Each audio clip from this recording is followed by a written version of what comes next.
defenders, I think, is like.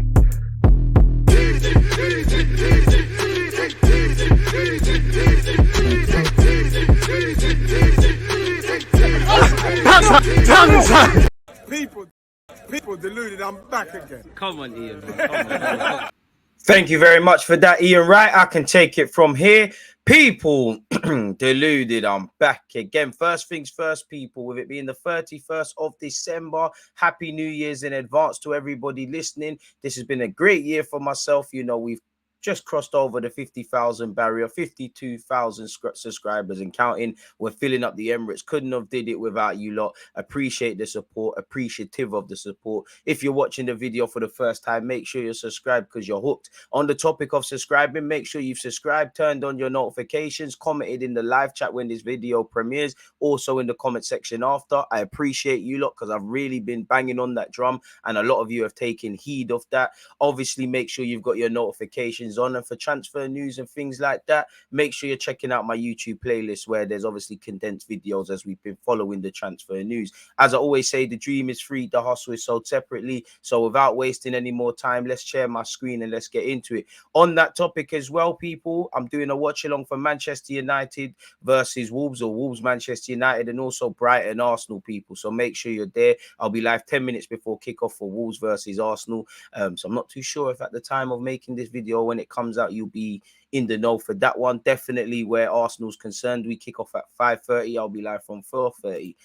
So yeah, man, you know what you need to do. Make sure you're hitting the like button. First things first, keeping players, keeping a bunch of good players together, retaining, training them, is as sexy as bringing in the Mudryks, the João Felix, all of these players that whet the appetite of Arsenal and so on and so forth. We finally got a decent team, we're moving closer to having a decent squad. We could, while there's competition for places, we could add a couple of more players just for depth purposes and to just ultimately have the best squad we can have. I always say, for me, if everybody's fit in and ideal, well, take nothing away from these players, just my opinion. If you could bring in a winger, which apparently we're trying to do, bring in another striker, preferably with something different to what Jesus and Nketiah have, maybe a Giroud sort or something that just had simply put different skill sets. If you could get another number 8 and another number 6, for the medium term to be backup / competitions for Xhaka and Partey and their long-term heirs, that's great.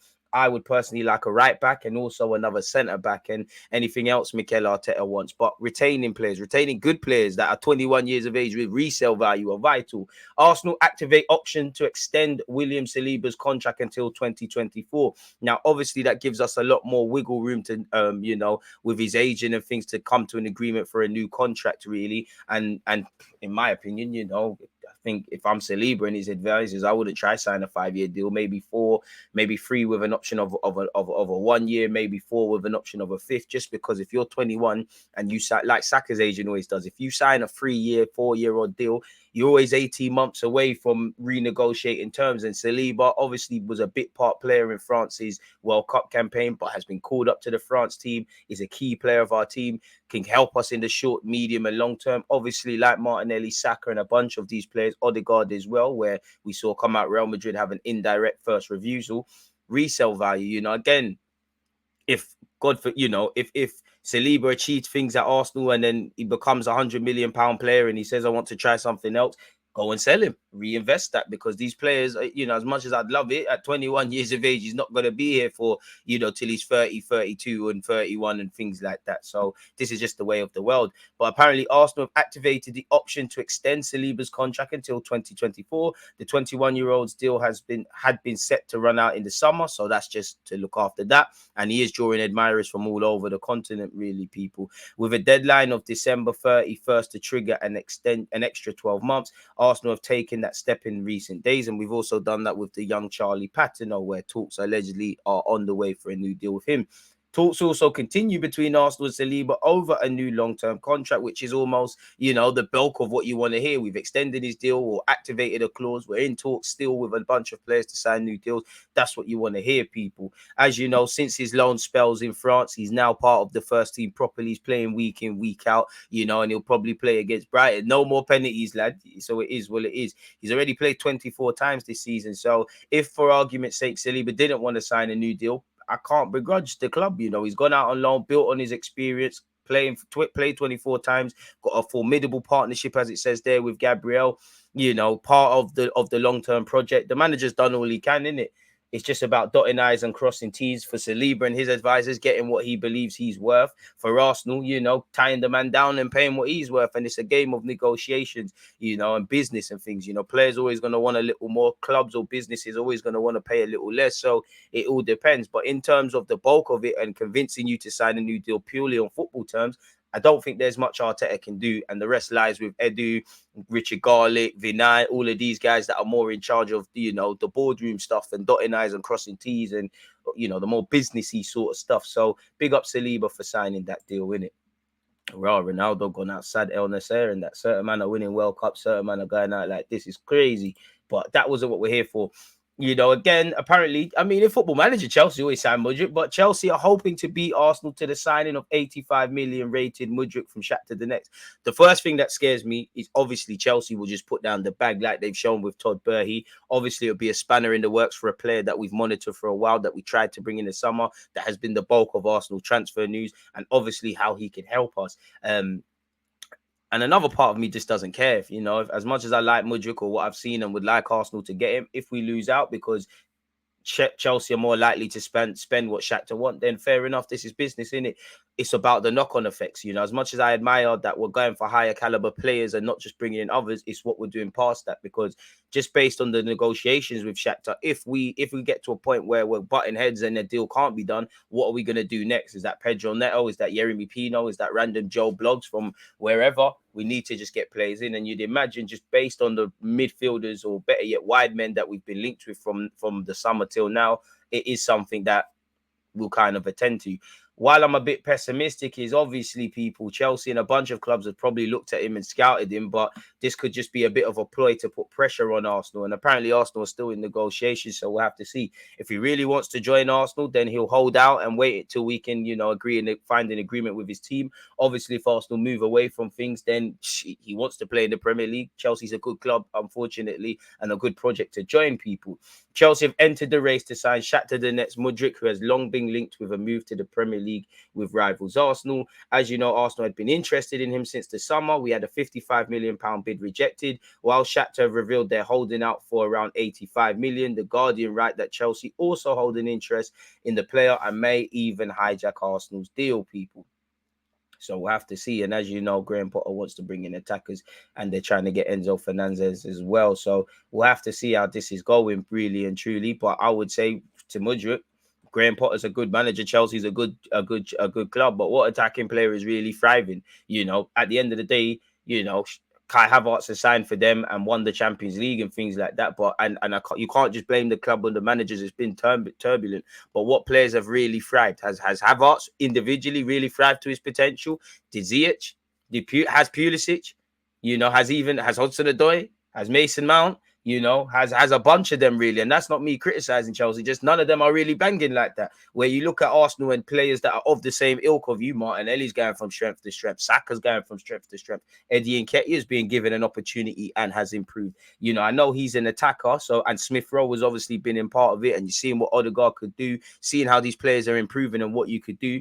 Arteta looks like a better fit for you, really and truly. Take nothing away from Graham Potter. And also, if you look at the Tomiyasus, the Ben Whites, the Gabriels, the Salibas, the Ramsdales, players that if we just put them under the banner of young players that have improved under Mikel Arteta, it makes more sense, really. Now, as I said, you'd probably get better wages at Chelsea. You'd also be moving to London. You'd be moving to a team in Chelsea that have won the Prem and Champions League more recent than us, people, and you'd still get a move to the Prem. So it's down to him to do what he needs to do. But you'd be a bit shameless after all the twerking you've been doing for Arsenal, all the social media antics, all the interviews. It'd be a bitter pill to swallow, but we'd have to keep it moving, people. As you can see here, he's set to ruin Arteta dream as Chelsea hijack Arsenal's deal by tabling an £85 million bid for Star.